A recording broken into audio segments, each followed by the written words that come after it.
దేవునికి స్తోత్రం. ప్రభు నామంలో అందరికి వందనాలు. ఈరోజు ఆదికాండము 34వ అధ్యాయాన్ని ధ్యానం చేసుకుందాం. పిల్లరా, గడిచిన దినమందు ఆదికాండం 33వ అధ్యాయంలో యాకోబు ఏశావులు ఇద్దరు కూడా సహోదర ప్రేమను కనపరుస్తూ ఉన్నారు. యాకోబు భయపడుతూ ఉన్నప్పుడు ఏశావు తన తమ్ముని చూసి దగ్గరికి వచ్చి హత్తుకొని మెడపై ముద్దు పెట్టుకొని తమ్మును చూసి దుఃఖిస్తూ ఏడుస్తూ ఉన్నాడు. చాలా కాలం తర్వాత చూసినటువంటి తన తమ్ముణ్ణి హత్తుకున్నాడు. ప్రియులారా, తన హృదయంలో ఇంతకుముందు పగ ఉండే, ఇంతకుముందు ద్వేషం ఉండే, ఇంతకుముందు ఎప్పుడు నా తమ్ముడు నాకు దొరుకుతాడా, తనని పట్టుకొని చంపేయాలనేటటువంటి కసితో మరి ఏశావు తిరిగిన దినములు ఉన్నాయి. ప్రియులారా, ఎందుకు అని మనం పరిశీలన చేస్తే, యాకోబు అన్నను మోసం చేశాడు. తనకు రావాల్సినటువంటి ఆశీర్వాదాలు తను పొందుకున్నాడు. అన్నని మోసం చేసి తన జ్యేష్ఠ భాగమును దొంగిలించాడు. అందును బట్టి ఏశావు యాకోబుపై పగ పెట్టుకున్నాడు. తమ్ముడు ఎప్పుడు దొరుకుతాడా అని చెప్పి, చంపాలని చెప్పి ఎదురు చూస్తూ ముందుకు కొనసాగుతూ తనకు ఉన్నటువంటి 400 మంది సైన్యముతో ఎదుర్కొన వచ్చి తమ్ముని కలుసుకొని ఒక్కసారిగా తన హృదయంలో ఉన్నటువంటి ఆ బాధను, ఆ వేదను మింగుకొని తమ్ముని ముద్దు పెట్టుకున్నాడు. ప్రియులారా, దేవుడు ఏశావును చూసి కనికరించాడు. ఎంతైనా యాకోబుని తోడబుట్టువు కదా, యాకోబుని మరి రక్తము పంచుకొని పుట్టినటువంటి నీ తమ్ముడు కదా, నీ సొంత తమ్ముడు నీవు ఎలా చంపుతావని చెప్పి దేవుడు గద్దించాడేమో, దేవుడు ఏశావుతో మాట్లాడాడేమో. కనుక ప్రియులారా, ఒక్కసారిగా తనపై ఉన్నటువంటి ఆ పగను పక్కన పెట్టాడు. తమ్ముని కౌగిలించుకొని ముందు పెట్టుకొని ఇద్దరు కూడా సహోదర ప్రేమను కనపరుస్తూ ముందుకు కొనసాగారు. ప్రియులారా, అలా ముందుకు కొనసాగినప్పుడు యాకోబు మరి తన కుటుంబాన్ని తీసుకొని, తన భార్యలను పిల్లలను తీసుకొని కనాను దేశంలో ఉన్నటువంటి షెకెము అనబడినటువంటి మరి హోమోరు పొలము దగ్గర గుడారం వేసుకొని అక్కడ నివాసము ఏర్పరచుకున్నాడు. ప్రియులారా, ఎప్పుడైతే ఆ షెకెము అనబడినటువంటి ప్రాంతానికి వెళ్ళాడో, ఆ షెకెము అనబడినటువంటి ప్రాంతంలో గుడారం వేసుకొని, ఆ గుడారము వేసుకున్నటువంటి ఆ చోటును 100 హారములకు తను కొనుక్కొని అక్కడ నివాసం ఏర్పరచుకున్నాడు. అక్కడ గుడారం వేసుకొని భార్య బిడ్డలతో మరి జీవనాన్ని కొనసాగిస్తున్నటువంటి తరుణంలో తన కుమార్తె అయినటువంటి దీనా షెకెములో ఉన్నటువంటి ఆ యొక్క ప్రాంతంలో నివసిస్తున్నటువంటి కుమార్తెలను, స్త్రీలను చూడడానికి వెళ్ళింది. దేవుని బిడ్డలారా, ఎందుకు వెళ్ళాల్సినటువంటి పరిస్థితి వచ్చింది? యాకోబు దగ్గరున్నటువంటి ఆ ప్రదేశం అంతయు కూడా మరి చక్కగా ఉన్నది. కానీ ఎందుకో దీనా షెకెము అనబడినటువంటి ఆ ఊరిలో మరి అక్కడ స్త్రీలను చూడడానికి వెళ్ళి అక్కడ మరి షెకెము అనే పేరు కలిగినటువంటి ఒక వ్యక్తి, హోమోరు కుమారుడైనటువంటి షెకెము దీనాను చూసి తనని కౌగులించుకొని తనని తీసుకెళ్ళి మరి చెడిపాడు. ప్రియులారా, తనను ఆగం చేశాడు. దీనాను పట్టుకొని తనను చూసి మోహించి షెకెము మరి దీనాన్ని ఆగం చేసేసాడు, తనని చెడిపేశాడు. ప్రియులారా, కనుక దానిని బట్టి మరి షెకెము దీనాని మరి పెళ్లి చేసుకోవడానికి ఇష్టపడుతూ ఉన్నాడు.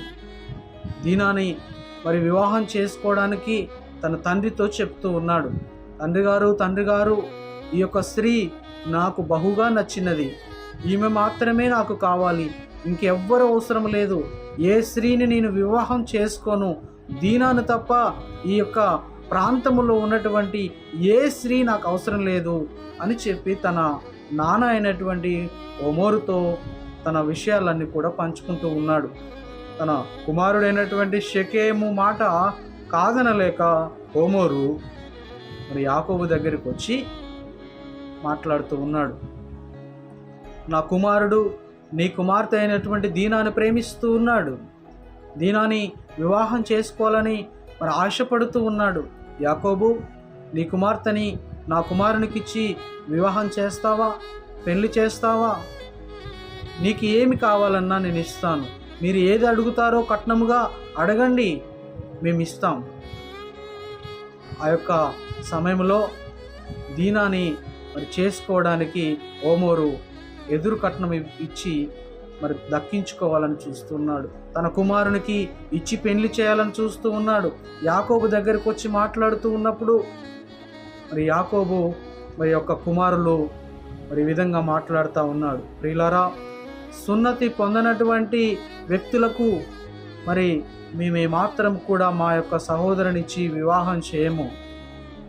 సున్నతి పొందితేనే సరే, సున్నతి పొందినట్లయితే మా యొక్క స్త్రీలను మీకు ఇస్తాము, మీ స్త్రీలను మేము వివాహం చేసుకుంటాము, మనందరము కూడా ఇచ్చి పుచ్చుకుందామని చెప్పి యాకోబు యొక్క సహోదరులు మాట్లాడుతూ ఉన్నారు. ప్రియ దేవుని బిడ్డలారా, వారు కపటోపాయమైనటువంటి ఆలోచనలు చేస్తూ ఉన్నారు. ప్రియ దేవుని బిడ్డలారా, మరి షెకెము దీనాపై మరి మోజుతో దీనాన్ని మరి చెడిపినందున దీనాన్ని వివాహం చేసుకోవాలని ఆశపడుతున్నప్పుడు తండ్రి వచ్చి వారి యొద్దకు వచ్చి అడిగినప్పుడు వారు ఎట్టకేలకు మీరు సున్నతి పొందితేనే సరి, లేదంటే మేము ఏమాత్రం కూడా మా సహోదరుని మీకు ఇచ్చి వివాహం చేయమని చెప్పినప్పుడు మరి హోమోరు మరి సున్నతి పొందడానికి ఆశపడుతూ ఉన్నాడు. నా కుమారుని కంటే ఎక్కువనా? మేము మా యొక్క ప్రాంతంలో ఉన్నటువంటి ప్రజలందరము కూడా సున్నతి పొందుతాం. మీరు మరి మా కుమార్తెలను వివాహం చేసుకోవచ్చు, మీ కుమార్తెలను మేము వివాహం చేసుకోవచ్చు, మనందరము కూడా ఏకముగా మరి నివాసం కొనసాగిద్దామని చెప్పి మరి ఆ ప్రాంతంలో ఉన్నటువంటి హోమోరు మాట్లాడుతూ ఉంటున్నాడు. ప్రియులారా, అలాగే వారు ముందుకెళ్తూ ఉన్నప్పుడు మరి ఆ షెకెము అనబడినటువంటి ఆ ప్రాంతంలో ఉన్నటువంటి ప్రజలు గమని యొద్ద వీరు మాట్లాడుకుంటున్నటువంటి విషయాలు వింటూ ఉన్నారు.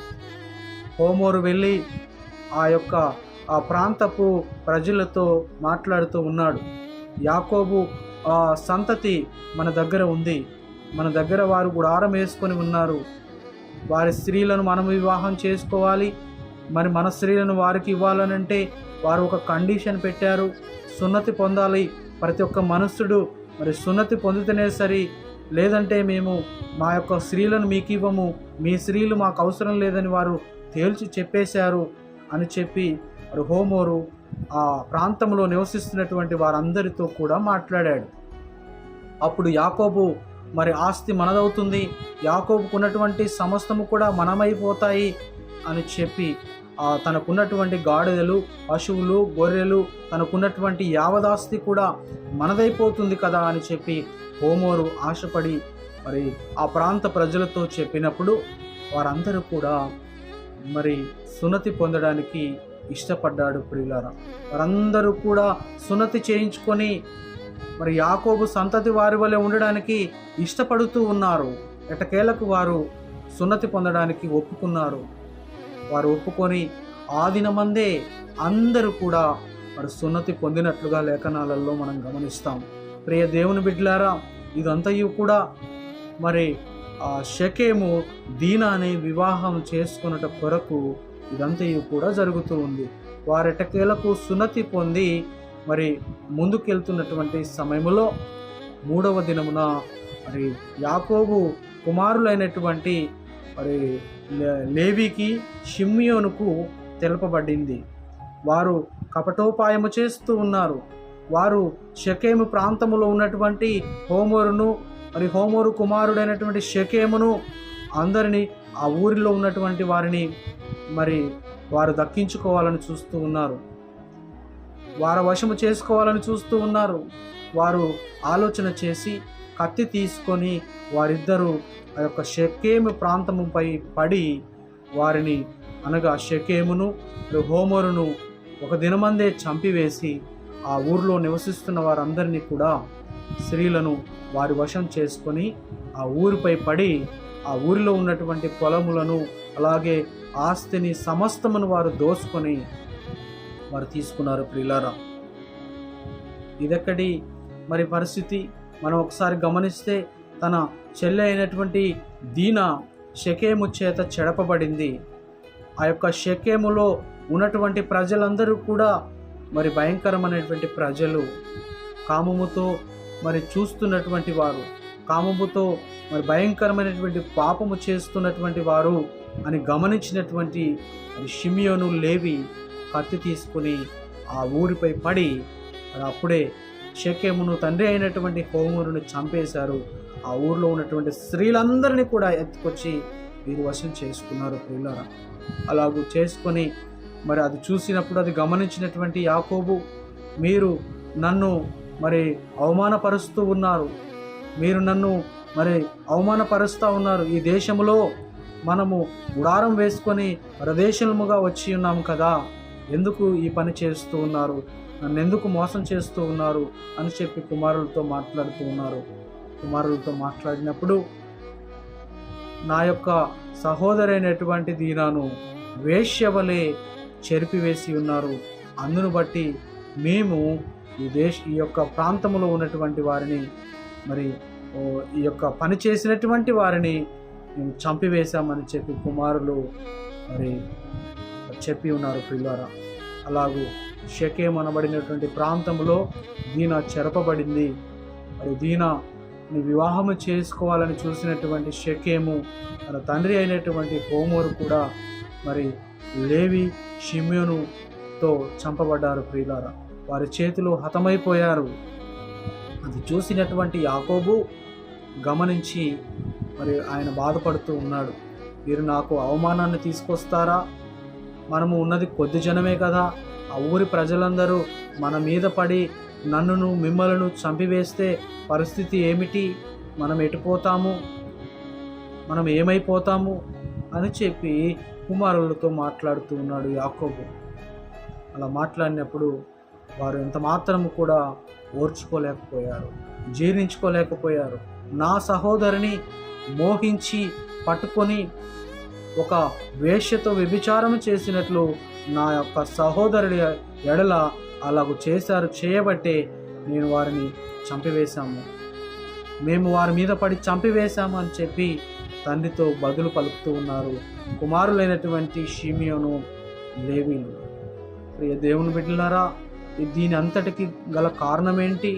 అసలు దీనా ఆ షెకెము అనబడినటువంటి ప్రాంతానికి ఎందుకు వెళ్ళాల్సి వచ్చింది? ఆ స్త్రీలను చూడాలనేటటువంటి ఆ కోరిక దీనాకి ఎందుకు పుట్టింది? అక్కడికి వెళ్ళడము తప్పు కదా, అక్కడికి వెళ్ళడము పాపము కదా, అక్కడికి వెళ్ళాల్సినటువంటి అవసరం ఏముంది? దీనా మాత్రం కూడా వెళ్ళాల్సినటువంటి అవసరము లేకుండే. ఎప్పుడైతే ఆ యొక్క దేశపు ఆ యొక్క ప్రాంతంలో ఉన్నటువంటి స్త్రీలను చూడడానికి వెళ్ళిందో, ఆ యొక్క పాపిష్టి ప్రదేశం అది, ఆ ప్రదేశం వైపు వెళ్ళాల్సినటువంటి పరిస్థితి లేకుండే. మొట్టమొదటిగా మనం జ్ఞాపకం చేసుకుంటే, యాకోబు కనాను దేశంలో ఉన్నటువంటి ఆ షెకెము అనేటటువంటి ప్రాంతానికి ఎందుకు వెళ్ళాలి? దేవుడు చెప్పాడు కదా, నీ స్వజనుల దగ్గరికి, అనగా నీ తండ్రి ఎక్కడ నివసిస్తున్నాడో అక్కడికి వెళ్ళు, అక్కడికి వెళ్ళి నివాసం ఏర్పరచుకో అని దేవుడు చెప్తే, దేవుని మాటని ధిక్కరించి యాకోబు ఆ పాపిష్టి ప్రాంతాన్ని మరి 100 హారములు ఇచ్చి కొనుక్కున్నాడు. అక్కడ ఇల్లు నిర్మించుకున్నాడు, అక్కడ గుడారాలు ఏర్పరచుకొని పశువులకు పాకలు వేసి అక్కడ తను నివాసం ఏర్పరచుకున్నాడు యాకోబు ప్రియులారా. అందు నిమిత్తమే కదా మరి దీనా అక్కడ నివసిస్తున్నటువంటి ఆ ప్రాంతపు స్త్రీలను చూడడానికి వెళ్ళింది. వెళ్ళిన వెంటనే మరి ఆ ప్రదేశంలో ఉన్నటువంటి షెకెము ఆమెపై మోజు పెంచుకున్నాడు. ఆమె అందగత్తె కనుక, దీనా బహు సుందరవతి కనుక ఆమెను చూసి మోహించాడు. వెంటనే వెళ్ళి పట్టుకొని మరి తనతో వ్యభిచారం చేశాడు, తనని చెడిపేశాడు ప్రియులారా. తన మరి ఆ స్త్రీతత్వాన్ని కోల్పోయింది. దీనా మరి అటు వెళ్ళి తప్పు చేసింది, చెరపబడింది ప్రియులారా. దేవుని బిడ్డలారా, లేఖనాల్లో మనల్ని గమనిస్తే, లేఖనాల్లో ఉన్నటువంటి ఆ విషయాలన్నీ కూడా క్షుణ్ణంగా మనం ధ్యానం చేస్తే, యాకోబు ఆ ప్రాంతానికి వెళ్ళాల్సినటువంటి పని లేకుండే. దేవుడు తన తండ్రి అయినటువంటి తండ్రి నివసిస్తున్నటువంటి ఆ ప్రాంతానికి వెళ్ళమని చెప్పినప్పుడు తను మధ్యలో ఆగి గుడారం వేసుకొని అక్కడ ఇల్లు నిర్మించుకొని ఆ విషయాలన్నీ కూడా చేయడానికి ఆస్కారం ఏర్పడింది ప్రియులారా. కనుక దేవుడు మాట్లాడినటువంటి ఈ మాటలను బట్టి మనము దేవుడు ఏం చెప్తున్నాడో, దేవుడు ఏమి చేయమంటున్నాడో దేవుని మీద ఆధారపడాలి, దేవుణ్ణి వెంబడించాలి, దేవుని స్వరము కొరకు కనిపెడుతూ ముందుకు వెళ్ళాలని చెప్పి నేను ప్రభుపేట మనవి చేస్తూ ఉన్నాను. దేవుడు ఖచ్చితంగా మనం ఎక్కడికి వెళ్ళాలో, ఏమి చేయాలో ప్రతీది కూడా గమనిస్తున్నటువంటి దేవుడు, మనల్ని వెన్నంటే ఉండి మనల్ని కాపాడేటటువంటి దేవుడు ప్రియులారా. దేవుని విషయాలను, దేవుని మాటలను పక్కన పెట్టి మన సొంత కార్యాలను నెరవేర్చుకోవాలని ఎప్పుడైతే మనం చూస్తామో పొరపాటున పాపములో పడిపోతాం. పాపపు కూపములో పడి మనము నరక ఆగ్నికి దగ్గరైపోతాం ప్రియులారా. ఎప్పుడైనా సరే దేవుడు మాట్లాడాలి మనతో అని మనం ఆలోచన చేసినప్పుడు మనం దేవునికి మన హృదయంలో చోటు ఇవ్వాలి, దేవునికి మన ఆలోచనలో చోటు ఇవ్వాలి, మన తలంపులలో చోటు ఇవ్వాలి. దేవుని వాక్యానుసారమైనటువంటి జీవితాన్ని జీవించడానికి మనము ముందుకు కొనసాగాలని నేను ప్రభుపేట మనవి చేస్తూ ఉంటున్నాను. దీని ఆలోచనలు ఏ విధంగా ఉన్నాయి? తండ్రికి తన సహోదరులకు చెప్పకుండా తన సొంత కార్యాలను నెరవేర్చుకోవడానికి షెకెము అనబడినటువంటి ప్రాంతానికి వెళ్ళింది. అక్కడ ఏదో తనకు కన్నులకు సుందరమైనటువంటి ఏమైనా కనపడతాయేమో, అక్కడ ఏమైనా మనకు దొరుకుతాయేమో అని చెప్పి దీని ఆలోచన చేసింది, వెళ్ళింది, తన చేత చెరపబడింది ప్రియులారా. ఎందుకు అలా ఆలోచన చేయాలి? తన సహోదరులకు, తన తండ్రికి చెప్పకుండా తను ఎందుకు బయటికి వెళ్ళాలి? తన గుడారములో నివసించవచ్చు కదా. తన తల్లిదండ్రులకు చెప్పకుండా, సహోదరులకు చెప్పకుండా తన సొంత నిర్ణయం తీసుకుని ఆ పాపిష్టి ప్రదేశానికి వెళ్ళింది. అలా వెళ్ళినప్పుడు తను చెరపబడింది. దేవుని బిడ్డలారా, మనము ఇప్పుడున్న పరిస్థితుల్లో మన ఆలోచనలు ఎలా ఉన్నాయి? మనం వెళుతున్నటువంటి ప్రదేశానికి ఎలా వెళతా ఉంటున్నాం? మనం కాలేజీకి వెళతా ఉన్నామా? లేదంటే బడికి వెళతా ఉన్నామా? ఒక పనికి, ఉద్యోగం చేయడానికి వెళతా ఉన్నామా? ఏ తలంపులతో మనం వెళతా ఉన్నాం? మన ఇంటి దగ్గర ఉన్నటువంటి, మనల్ని నమ్ముకొని ఉన్నటువంటి మన సహోదరులకు, మన తల్లిదండ్రులకు మనం వెళ్ళే చోటికి నేను పలాని చోటుకి వెళతా ఉన్నాను, వెళ్ళొచ్చా లేదా అని చెప్పి మనం ఒక అవకాశాన్ని అడగాలి. మన తల్లిదండ్రులకు చెప్పి మాత్రమే మనం వెళ్ళాలి. మనం తీసుకున్నటువంటి తీర్మానాలు ఏ విధంగా ఉన్నాయి? ప్రియ దేవుని బిడ్డలారా, ఒకసారి మనం పరిశీలన చేసుకుందాం. కాలేజీకి వెళ్తున్నావా? జాగ్రత్తగా వెళ్ళాలి. తల్లిదండ్రులకు చెప్పాలి. కాలేజీకి మాత్రమే వెళ్ళి మన కావలసినటువంటి ఆ చదువుకొని మనం మళ్ళా ఎటు వెళ్ళకుండా తిరిగి ఇంటికి రావాలి. మధ్యలో పాపిష్టి ఆలోచనలు, పాపిష్టి తలంపులు కలిగి ఉన్నట్లయితే మన జీవితము ఆగమైపోతుంది, మన జీవితము భంగమైపోతుంది. ప్రియ దేవుని బిడ్డలారా, ప్రియ సహోదరి, సహోదరుడా, నీవు ఏం ఆలోచన చేస్తూ ఉన్నావు? నీవు ఎటు వెళ్ళాలని చూస్తూ ఉన్నావు? నీ తండ్రికి, తల్లికి తెలియకుండా నీవు నీ స్నేహితులతో పాపిష్టి ప్రదేశాలకు వెళ్ళాలని తలుస్తూ ఉన్నావా? పాపిష్టి ఆలోచనలు ఆలోచిస్తూ ఉన్నావా? ఈ లోకంలో ఉన్నటువంటి ఈ లోక సంబంధమైనటువంటి క్రియలలో పాలు పొందుకొని వ్యసనాలకు బానిసైపోతా ఉన్నావా? నీ తల్లిదండ్రులు దుఃఖిస్తారు. చివరికి నీ తల్లిదండ్రులకు అవమానము కలుగుతుంది. నీ ద్వారా నీ తల్లిదండ్రులు అవమానాన్ని పొందుకుంటారు. ప్రియ సహోదరుడా, దేవుడు నీతో సూటిగా మాట్లాడుతూ ఉంటున్నాడు. నీవు ఎక్కడికి వెళ్తా ఉన్నావు? నీవు ఎక్కడికి వెళుతున్నానని చెప్పి ఎక్కడికి వెళతా ఉన్నావు? దేవుడు ప్రతీది కూడా గమనించేవాడై ఉంటున్నాడు. దేవుడు ప్రతీది కూడా కనిపెట్టేవాడై ఉంటున్నాడు. నిన్ను ఎవరు చూడటం లేదులే, నిన్ను ఎవరు గమనించడం లేదులే, నేను నా తల్లిదండ్రులకు నేను నిజమే చెప్పి వచ్చాను అని అనుకుంటున్నావా? అలా చెప్పి నీవు అనుకున్న చోటికి వెళ్ళి పాపిష్టి తలంపుల చేత పాపిష్టి క్రియలు చేస్తూ వ్యసనానికి బానిసైపోతా ఉన్నావా? సహోదరుడా, జాగ్రత్త. దేవుడు ప్రతీది కూడా గమనిస్తూ ఉన్నాడు. దేవుడు నిన్ను చూస్తూ ఉన్నాడు. నీ జీవితము నాశనము కాకముందే దేవునికి నీ యొక్క హృదయంలో చోటివ్వు. నీ తలంపులలో, నీ ఆలోచనలో దేవునికి చోటిచ్చి నడిచినట్లయితే నీ జీవితం ఆశీర్వాదకరంగా మారుతుంది. ప్రియ సహోదరి, నీవేం చేస్తూ ఉన్నావు? నీ తల్లిని మోసపుచ్చి, నీ తండ్రిని మోసపుచ్చి, నీ సహోదరులను మోసపుచ్చి, నేను ఉద్యోగం చేస్తున్నానని చెప్పి నీవు ప్రేమించినటువంటి, నీవు చూసినటువంటి ఆ వ్యక్తి చోటికి వెళుతూ ఉన్నావా? జాగ్రత్త, దేవుడు చూస్తూ ఉన్నాడు. ప్రియ సహోదరి, దీనా తన తల్లిదండ్రులకు చెప్పకుండా పాపిష్టి ప్రదేశానికి వెళ్ళింది. తను అవమానపడింది, చెరపబడింది. ప్రియ దేవుని బిడ్డలారా, నీవు జాగ్రత్త. నీవు నిజము చెప్పి మాత్రమే నీవు వెళ్ళే చోటుకి వెళ్ళాలి. ఒకవేళ ఉద్యోగం చేస్తున్నట్లయితే, నిజంగా నీవు ఒక పని చేస్తున్నట్లయితే నమ్మకముగా నీ ఉద్యోగమును చేసుకొని నమ్మకముగా నీ యొక్క ఇంటికి రావాలి. మధ్యలో నీవు ఏ కార్యాలకు కూడా పాల్పడొద్దు. ప్రియ సహోదరి, సహోదరుడా, నీ తల్లిదండ్రులకు ఎంత అవమానము, నీ తల్లిదండ్రులకు ఎంత భయంకరమైనటువంటి అవమానం జరుగుతుంది. నీ తల్లిదండ్రులు తలెత్తుకోగలరా? రేపటి రోజు ఏదైనా జరిగితే నీ తల్లిదండ్రులు తలను ఎత్తుకొని నివసించగలరా? జీవించగలరా? ఒకసారి నీవు ఆలోచన చేయి. సహోదరి అయినటువంటి దీనా చెప్పకుండా ఆ ఊరి ప్రజలను చూడడానికి వెళ్ళి అక్కడ షెకెముతో చెరపబడింది. ప్రియులారా, దేవుడు మనతో సూటిగా మాట్లాడుతూ ఉన్నాడు. యాకోబును కుమారులు బాధ పెట్టారు.